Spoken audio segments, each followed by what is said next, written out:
friends, today we will discuss about the topic our English methodology.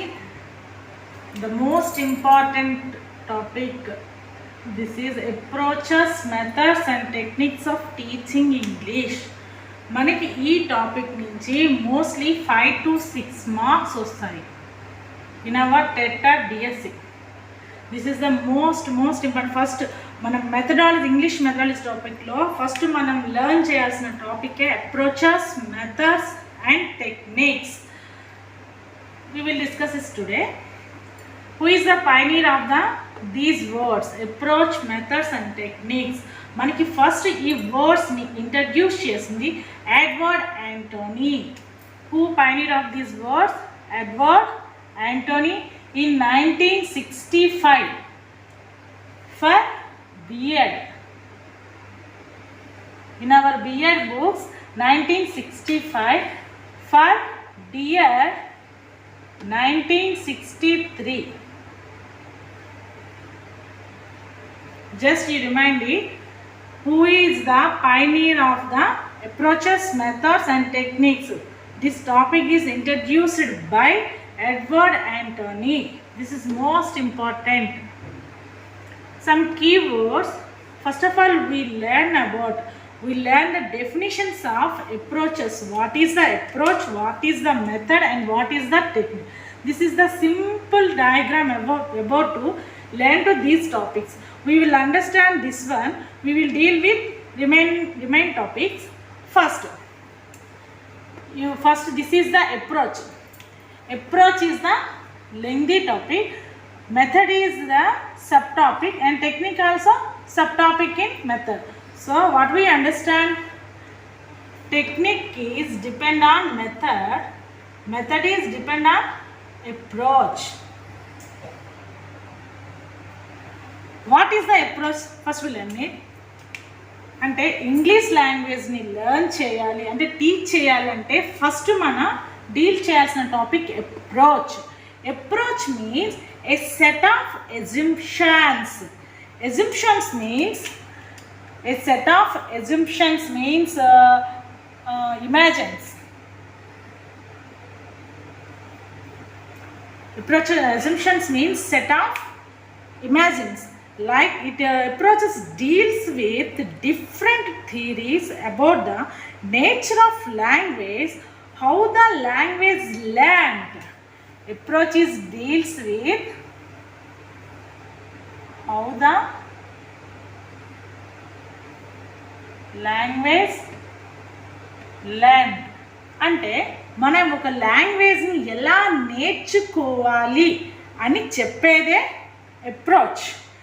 Language is primarily speech, writing is secondary. First of all language. What about language is speech. Without language we can't speech. Yes or no? అంటే మనం ఎదుటి వాళ్ళతో ఏదైనా conversation start చేయాలి అంటే మన లాంగ్వేజ్తోనే కదా. అంటే మనకి భాష యూజ్ చేయడం రాకపోతే ఎదుటి వాళ్ళతో మనం ఎలా మాట్లాడతాము? అలానే writing is secondary.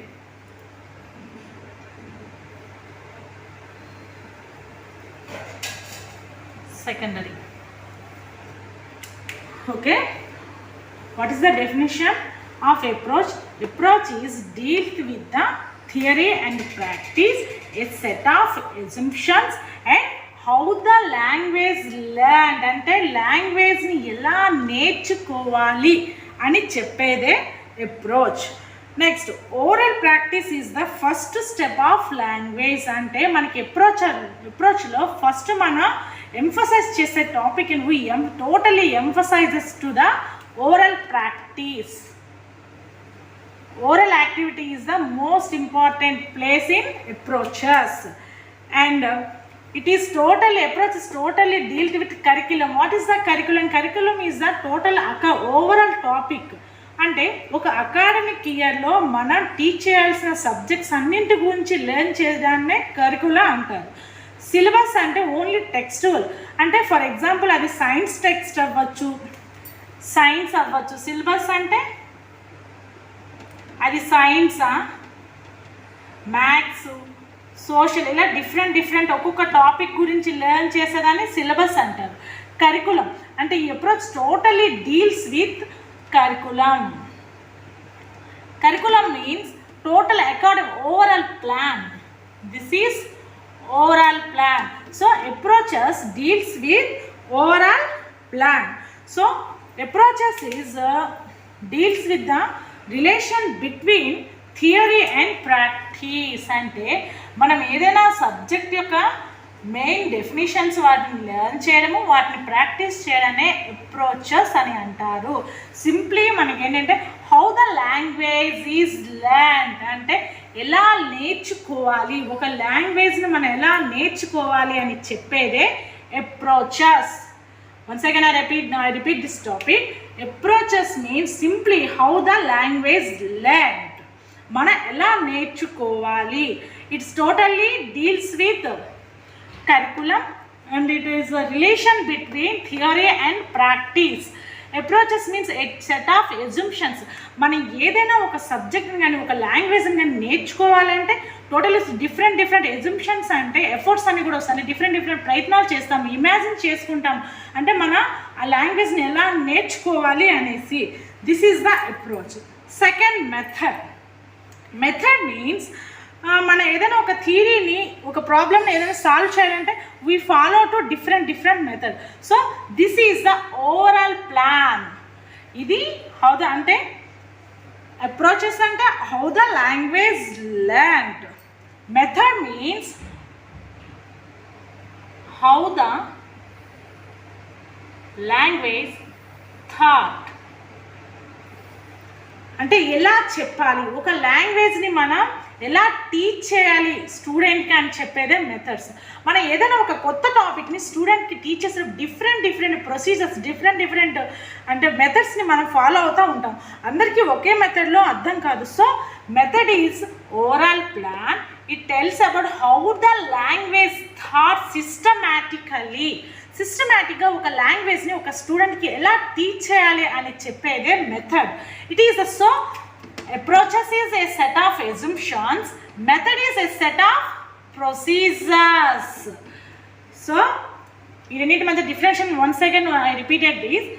Approaches is how the language learned, method means how the language thought, ఎలా నేర్చుకోవాలి, ఎలా చెప్పాలి. This is a set of assumptions. This is a method is a set of procedures.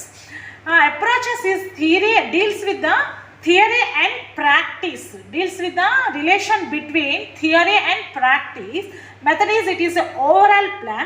This come to technique means మనం ఏం చేస్తాం, ఏదైనా ఒక lengthy టాపిక్ని మన ఇప్పుడు ఫర్ ఎగ్జాంపుల్ నౌన్ అనే టాపికే ఉంది, దాన్ని డిఫరెంట్ కాన్సెప్ట్లో మనం నేర్చుకుంటాం. ఫస్ట్ అంటే దాని డెఫినేషన్, నౌన్ గురించి తెలుసుకొని, ప్లేసు, పర్సను, థింగ్స్ అని తెలుసుకొని, అంటే మనం ఒక థియరీని నేర్చుకుంటాం ఫస్ట్. దానిపైన ఎగ్జాంపుల్స్ని ప్రాక్టీస్ చేస్తాం.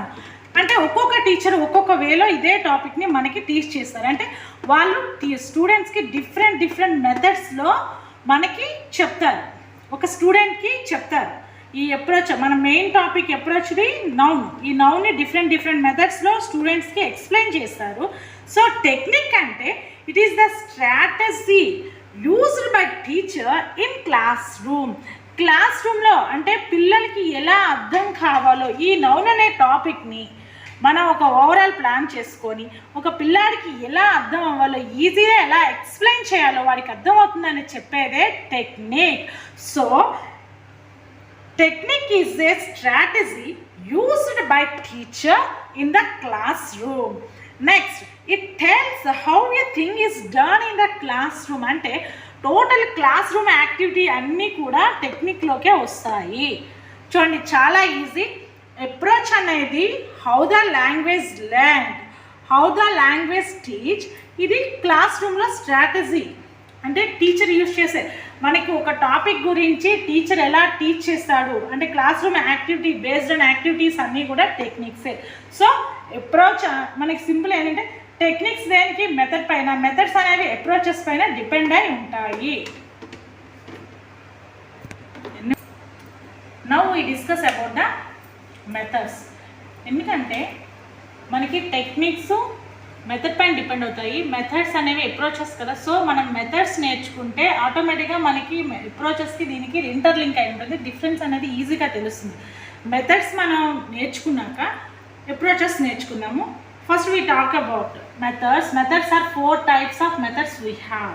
How many types? 4 types. First one is grammar translation method. Grammar is the more important. So this is translating method. మనకి ఇక్కడ హెడ్డింగ్లోనే ఉంది, దీన్నే GTM అని షార్ట్కట్లో అంటారు. Grammar translation method. This is the oldest method. This is the oldest method in English literature, because grammar of English is taught with the help of grammar of mother tongue. అంటే చూడండి, grammar of English taught ఎలా అంటే మనకి teach చేస్తారంటే the help of mother tongue.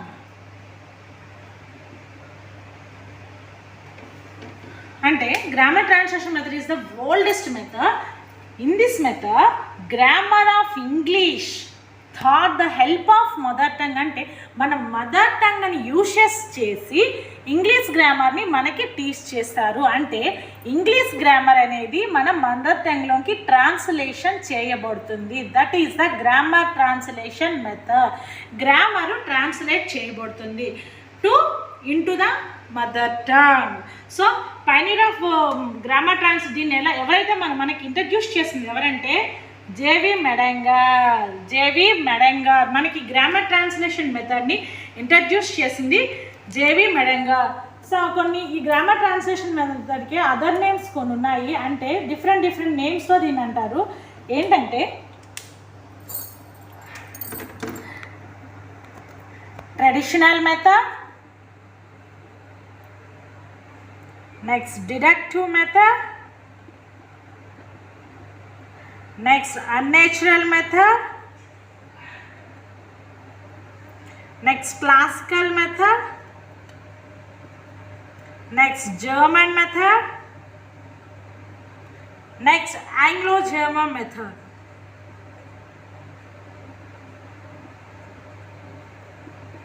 అంటే మనకి ఎగ్జామినేషన్లో ఈ నేమ్స్లో ఏదైనా సరే వాళ్ళు ఇనిషియేట్ చేయొచ్చు.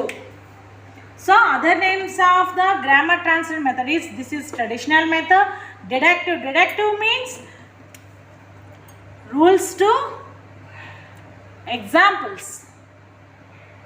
మనకి రూల్స్ ఫస్ట్ చెప్పి తర్వాత ఎగ్జాంపుల్స్ని ప్రాక్టీస్ చేయాలి. అన్నేచురల్ మీన్స్ మనకి LSRW అనే లాంగ్వేజ్ స్కిల్స్ ఉన్నాయి కదా, అందులో మనకి ఈ గ్రామర్ ట్రాన్స్లేషన్ మెథడ్లో ఓన్లీ రీడింగ్కి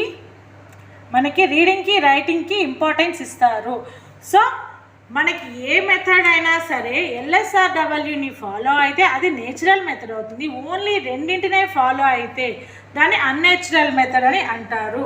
సో దీనిలో గ్రామర్ అనేది డిడక్టివ్ మెథడ్, అంటే రూల్స్ టు ఎగ్జాంపుల్ టీచ్ చేస్తారు.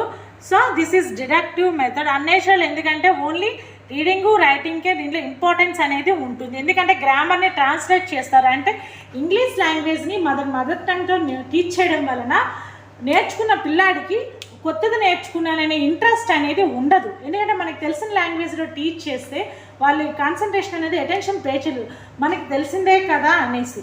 సో ఏదైనా కొత్తది నేర్పిస్తే వాళ్ళు ఇంట్రెస్టింగ్గా వింటారు. Next some are principles of English teaching. చూడండి, గ్రామర్ ట్రాన్స్లేషన్ మెథడ్ అంటే గ్రామర్ని మదర్ టంగ్లో చెప్తారు కదా. అంటే మన మదర్ టంగ్ L1 అంటే N1లోకి ట్రాన్స్లేట్ చేస్తారు. అంటే మన కొత్తగా నేర్చుకునేది ఏమీ ఉండదు. అంటే ఇంగ్లీష్నే మనకి తెలియని ఒక లాంగ్వేజ్ని ట్రాన్స్లేట్ చేస్తూ తెలిసిన గ్రామర్లో అంటే మన మదర్ టంగ్ యొక్క గ్రామర్లోనికి ట్రాన్స్లేట్ చేసి ఈ గ్రామర్ ట్రాన్స్లేషన్ మెథడ్లో చెప్తారు. అందువలన ఈ గ్రామర్ ట్రాన్స్లేషన్ మెథడ్ యొక్క సమ్మర్ ప్రిన్సిపల్స్ ఉంటాయి. అవి ఏంటంటే మన మదర్ టంగ్ ఉంది కదా,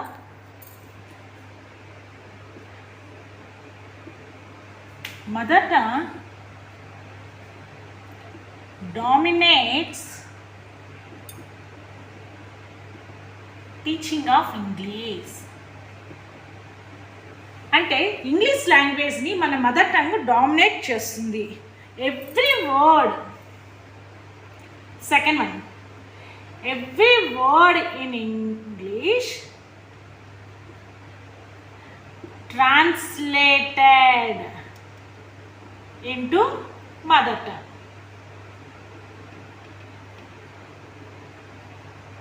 సో అంటే మదర్ టంగ్ డామినేట్ చేస్తుంది. ఎందుకు? ఇంగ్లీష్ అనేది ఒక న్యూ లాంగ్వేజ్, ఫారెన్ లాంగ్వేజ్ని మనం నేర్చుకోలేము, సక్సెస్ అవ్వలేము ఈ మెథడ్లో. ఎందుకంటే ఎవ్రీ వర్డ్ కూడా టీచరు స్టూడెంట్కి మదర్ టంగ్లో ట్రాన్స్లేట్ చేస్తాడు. దీనివల్ల మనకి ఈ మెథడ్లో ఇంపార్టెన్స్ అనేది రీడింగ్కి, రైటింగ్కి ఉంటుంది. ఎందుకంటే వాడికి ట్రాన్స్లేషన్ అంటే ఏంటి? ఒక తెలియని సెంటెన్స్ని తెలుగులోనికి ట్రాన్స్లేట్ చేస్తారు. అంటే వాడు ఏం చేస్తాడు? ప్రతి ఒక్క మదరు, టంగు, డామినేట్స్ ఇవన్నీ కూడా తెలుగులో రాసుకోవడం స్టార్ట్ చేస్తాడు. అంటే దీనిలో ఎక్కువ ఇంపార్టెన్స్ ఇచ్చేది రీడింగ్కి, రైటింగ్కే ఇస్తారు. నెక్స్ట్ ఇందులో గ్రామర్ అనేది డిడక్టివ్ మెథడ్లో ఉంటుంది. గ్రామర్ టీచ్ చేయడం డిడక్టివ్ మెథడ్ ఫాలో అవుతుంది. అంటే ఫస్ట్ రూల్స్ చెప్పాక ఎగ్జాంపుల్స్ ప్రాక్టీస్ చేస్తారు స్టూడెంట్స్లో. సో వాడికి ఏంటంటే ఈజీ అవ్వదు, అంటే బట్టి రూట్ మెథడ్ అనేది ఇక్కడ ఫాలో అయిపోతాడు ఆటోమేటిక్గా. దీనిలో యాక్యూరసీ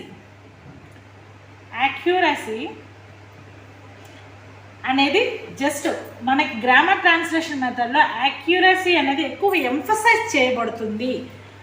నెక్స్ట్ 1840 అండ్ 1940లో ఈ జీటీఎం మెథడ్ అనేది ఎక్కువగా పాపులేషన్లో ఉండేది. జీటీఎం యొక్క ప్రిన్సిపల్స్ ఏంటంటే mother tongue dominates the teaching of English language టీచింగ్ని డామినేట్ చేస్తుంది, ఫస్ట్ ప్రిన్సిపల్. సెకండ్ వన్ ఏంటంటే ప్రతి ఒక్క వర్డ్ కూడా మనకి ఇంగ్లీష్ వర్డ్స్ ప్రతి ఒక్కటి కూడా మదర్ టంగ్లోనికి ట్రాన్స్లేట్ చేస్తారు. దానివల్ల ఆటోమేటిక్గా మనం కొత్త లాంగ్వేజ్ ఏది కూడా నేర్చుకోం. పిల్లాడు ఏం చేస్తాడంటే వాడికి తెలిసిన లాంగ్వేజ్నే మైండ్లో గుర్తుపెట్టుకుంటాడు. సో ఇందులో ఇంపార్టెన్స్ ఏముంటుంది? రీడింగ్కి, రైటింగ్కి ఇస్తారు. సో మనకి LSRW ఈ 4 మెథడ్స్ని ఇది ఫాలో అవ్వదు. So this is the unnatural method.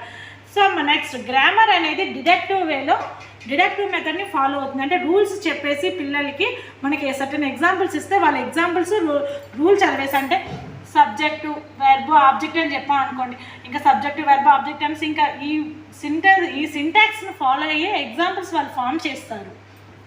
Next ఇందులో అక్యూరసీ అనేది ఉండదు కంప్లీట్గా. నెక్స్ట్ 1840 to 1940లో ఈ జీటీఎం మెథడ్ అనేది ఎక్కువ పాపులేషన్ అనేది ఉండేది. సో మనం ఏదైనా ఒక కొత్త విషయం నేర్చుకుంటే మేము దాంట్లో మెరిట్స్, డిమెరిట్స్ కూడా ఉంటాయి కదా. ఒక లాంగ్వేజ్ అనే కాదు, ఫర్ ఎగ్జాంపుల్ కంప్యూటర్ లాంగ్వేజ్ నేర్చుకోవడం వల్ల కూడా అంతే. ఎలా అంటే మనకి మెరిట్స్, యూసేజ్, అడ్వాంటేజెస్ ఉంటాయి, డిసడ్వాంటేజెస్ ఉంటాయి. అలానే ఈ గ్రామర్ ట్రాన్స్లేషన్ మెథడ్ వల్ల కూడా మనకి కొన్ని మెరిట్స్, డిమెరిట్స్ ఉన్నాయి. ఇప్పుడు మనం వాటి గురించి డిస్కస్ చేద్దాం. Now we discuss about the merits and demerits of the grammar translation method. మనకి గ్రామర్ని మదర్ టంగ్లోనికి టీచ్ చేయడం వల్ల స్టూడెంట్స్కి అది ఏమవుతుంది? టీచ్ చేసేది ఈజీ మెథడ్ అవుతుంది. చాలా ఈజీగా టీచ్ చేయొచ్చు, ఎందుకంటే వాడికి నోన్ టు అన్నోన్కి వెళ్తాం కాబట్టి వాడికి ఈజీగా అర్థమైపోతుంది. Next save the time of the teacher. Time saving టీచర్కి, ఎందుకంటే టీచర్ ఇంగ్లీష్ చెప్పాడు అనుకోండి, స్టూడెంట్కి అర్థం కాదు. అదే వాడికి తెలిసిన లాంగ్వేజ్లో ట్రాన్స్లేట్ చేస్తే వాడికి ఈజీగా అర్థమవుతుంది. అంటే టీచర్కి కొత్తగా ఎలాంటి టీఎల్ఎంలు కానీ ఏమి కూడా యూజ్ చేయాల్సిన అవసరం లేదు. వాడికి ఒకవేళ తెలియకపోతే టీఎల్ఎం డిఫరెంట్ అంటే జెస్టర్స్, అంటే ప్రాక్టికల్గా వాడికి చెప్పేసి ఏమైనా పిక్చర్స్, ఇమాజిన్స్ డ్రా చేసేసి, అంటే ఒక లెంగ్తీ ప్రాసెస్ని సింపుల్గా, అంటే టైం సేవింగ్ అవుతుంది టీచర్కి. Next it is very comprehensive. అంటే కాంప్రహెన్సివ్ మీన్స్ వెరీ అండర్స్టాండింగ్, ఈజీగా అర్థమవుతుంది పిల్లాడికి. This is the comprehensive method. Foreign phrases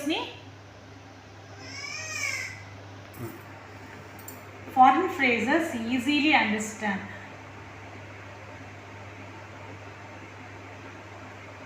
ఏంటంటే మన ఇంగ్లీష్లోనికి కొన్ని లాటిన్ వర్డ్స్, గ్రీక్ వర్డ్స్ వస్తాయి కదా, మనం ఆల్రెడీ ఇర్రెగ్యులర్ ప్లూరల్స్లో నేర్చుకున్నాము.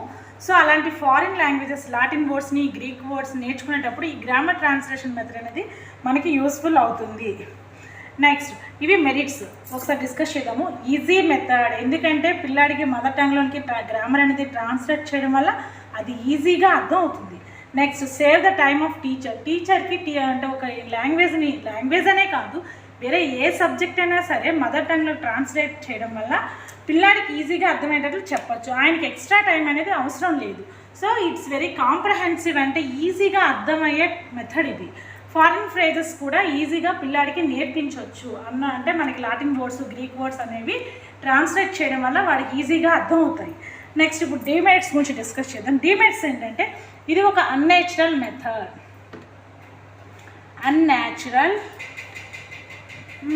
అన్నేచురల్ మెథడ్స్ అంటే ఏం చెప్పాలి డిస్కస్ చేస్తాం. LSRW ఉన్నాయి కదా, LSRWలో ఓన్లీ రీడింగ్కి రైటింగ్కే ఇందులో ఇంపార్టెన్స్ ఇస్తున్నారు. అంటే లెర్నింగ్ని అంటే లిజనింగ్ స్పీకింగ్ని కంప్లీట్గా వాళ్ళు ప్రాక్టీస్ చేయరు. దీనివల్ల ఏంటంటే ఓరల్ యాక్టివిటీ అనేది, కమ్యూనికేషన్ అనేది వాళ్ళలో డెవలప్ అవ్వదు. సో రీడింగ్కి రైటింగ్కి ఇందులో ఇంపార్టెన్స్ ఇవ్వడం వల్ల దీన్ని అన్నేచురల్ మెథడ్ అని అంటారు.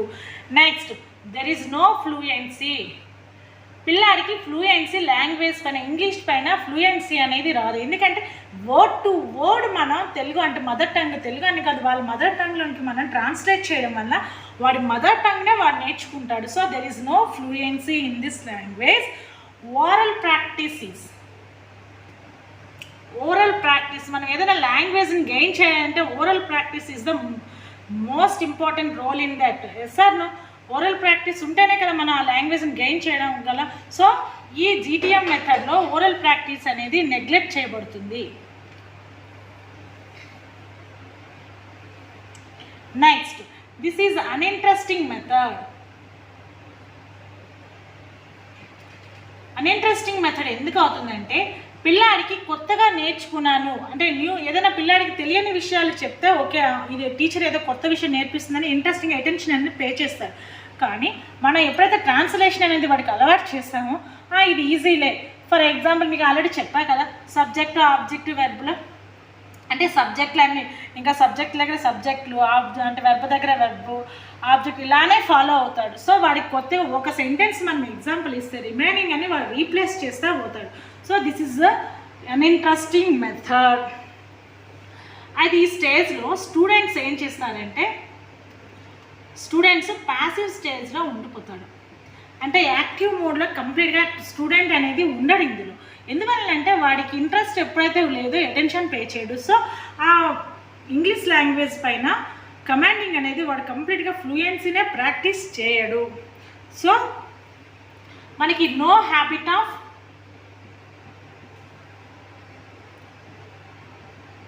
Thinking in English. అంటే ఇంగ్లీష్లో ఏదైనా విషయాన్ని ఆలోచించడం అనేది చేయడు వాడికి. మనం ఏదైనా నేర్చుకునేటప్పుడు పిల్లాడికి చిన్నప్పుడు ఏం చెప్తాము, మన టీచర్ లోవర్ లెవెల్ అయితే గుడ్ మార్నింగ్ చెప్పడం స్టార్టింగ్ పిల్లలకి హ్యాబిటేట్ చేస్తాం. టీచర్ రాగానే గుడ్ మార్నింగ్ చెప్పండి అనేసి. అంటే డైలీ వాడికి టీచర్ వచ్చేసరికి గుడ్ మార్నింగ్ అని ఎందుకు చెప్తారు, చిన్నప్పటి నుంచి మనం వాడికి నేర్పించడం. గుడ్ మార్నింగ్ అనేది వాడికి మదర్ టంగ్ కాదు, అది ఒక ఫారిన్ లాంగ్వేజ్ అంటే వేరే లాంగ్వేజ్ అయినప్పటికీ మనం అది అలవాటు చేయడం వల్ల యూసేజ్ అనేది ప్రాక్టీస్ చేయడం వల్ల వాడు నేర్చుకుంటాడు. కానీ మనకి గ్రామర్ ట్రాన్స్లేషన్ మెథడ్లో ఏమవుతుంది, కంప్లీట్గా మనం ట్రాన్స్లేట్ చేసి వాడికి ఓరల్ ప్రాక్టీస్ అనేది ఇవ్వము. సో లాంగ్వేజ్ పైన ఇంట్రెస్టింగ్ అనేది ఉంచము. అప్పుడు స్టూడెంట్ అనేది ఒక ప్యాసివ్ స్టేట్లో ఉండడం వలన వాడికి habit of thinking in English అంటే ఇంగ్లీష్లో ఆలోచించాలి ఏదైనా ఒక టాపిక్ అనేది వాడికి స్ట్రైక్ అవ్వదు. సో ఈ మెథడ్ అనేది ఫెయిల్ అయ్యింది.